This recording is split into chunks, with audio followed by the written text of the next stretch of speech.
सभी मेरे प्यारे दोस्तों को राम राम। एक हमारे सब्सक्राइबर ने पूछा है कि माता काली और शमशान काली भेद क्या है। उनका कहना है कि कई लोगों के ऊपर माता काली प्रकट हो जाती हैं और खेलना शुरू कर देती हैं और कई तरह की रहस्य बताती हैं।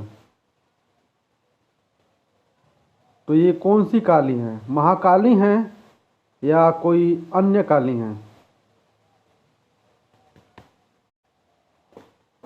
कई गुरुओं का भी मानना है कि खेलने वाली माता महाकाली ही है। मेरे प्यारे दोस्तों, आपको बता दें कि बहुत से तंत्र में गुरु हैं जो मसान में रहती है, शमशान में एक कालिका रहती है, शमशान कालिका, उसको ही पूजते हैं। वो शमशान काली सिद्ध होने के बाद ही कार्य करती है, वो बिना सिद्धि के कार्य नहीं करती।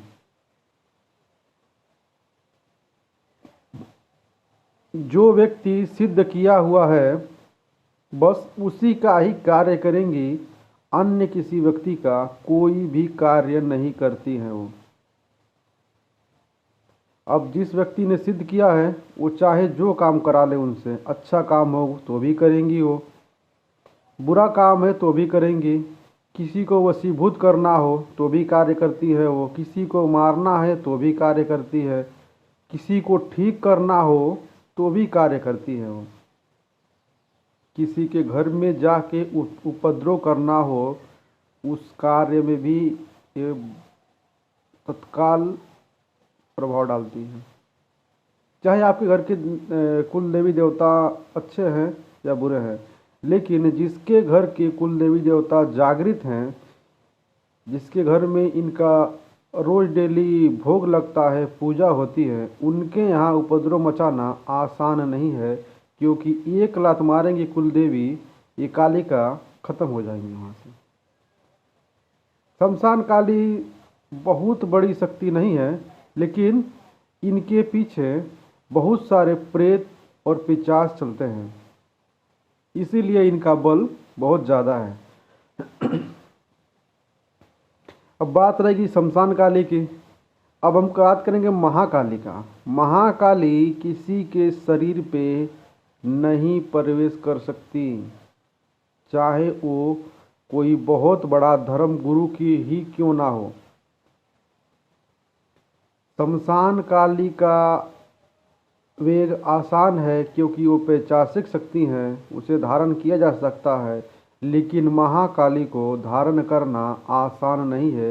ये किसी भी मनुष्य के बस में नहीं है, किसी भी मनुष्य के, चाहे वो मनुष्य कोई भी क्यों ना हो, बहुत बड़ा धर्म गुरु हो या बहुत बड़ा साधक हो, उसकी भी बस में नहीं है कि माता कालिका को धारण करना, क्योंकि माता काली जगत जननी जगदम्बा है, कोई छोटी शक्ति नहीं है।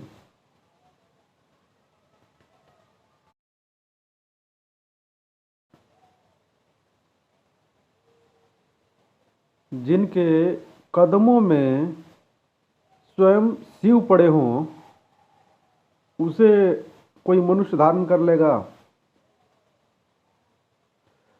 अब शिव को एक गढ़, शिव जी का जो एक गढ़ होते हैं, एक गढ़ जब हमारे पास चले आते हैं तो मनुष्य की पूरी किस्मत ही बदल देता है वो एक गढ़ सिर्फ। तो स्वयं जिस महाकाली के चरणों में स्वयं शिव पड़े हों, उन्हें धारण करना इतना आसान नहीं है। अगर जो आकाश से भी ताक दे धरती पे तो मनुष्य की शरीर के टुकड़े हो जाएं, इतना वेग होता है माता महाकाली में। ये बहुत सौम्य होती हैं माता महाकाली। इनके मंत्र जब आप जपेंगे, किसी गुरु से लेकर के मंत्र जपिए, वो गुरु से नहीं कि जो स्वयं को कहे मेरे शरीर में माता महाकाली आती है, तो वो ढोंगी ही होगा। क्योंकि माता महाकाली किसी के शरीर पे प्रवेश नहीं कर सकती, क्योंकि उसकी, आप समझ लीजिए कि उसकी शरीर के टुकड़े कहाँ जा गिरेंगे ये पता भी नहीं चलेगा। तो माता महाकाली का आप एक मंत्र लीजिए, रोज़ डेली सुबह उठिए। टाइम का कोई नहीं है, क्योंकि कई लोग हैं, कई लोगों को काम जाना होता है, कई लोग सुबह काम पे निकल जाते हैं, कई लोग 10 बजे 9 बजे जाते हैं। तो टाइम का कोई ये नहीं है, आप जब मन करे तब जपिए, क्योंकि माँ है, जगत जननी जगदम्बा है। वो हमें, हमारे संसार में, धरती लोक पे सब लोगों को जन्म देने वाली माता है। माँ को कभी भी पुकारिए, वो चाहे दिन हो या रात हो, चाहे आप कहीं भी हो। आप स्वच्छ होंगे तो भी माँ बात सुनेगी, अस्वच्छ होंगे तो भी माँ बात सुनेगी। अस्वच्छ होंगे और माता को पुकारेंगे तो माता आपको अपने आंचल में लपेट कर आपको स्वच्छ कर देगी। माँ से ये भाव रखिएगा, लेकिन माँ आंचल में नहीं लपेट पाएगी आपको, लेकिन आप भाव रखिए ऐसा, क्योंकि माँ है। माँ कभी किसी से रुष्ट नहीं होती, तो आप भाव रखिएगा। आंचल तो माँ हमें निगाह डाल दे तो हमारी दुर्दशा हो जाएगी, लेकिन माँ का आशीर्वाद रहेगा तो कोई समस्या नहीं। जय श्री राम।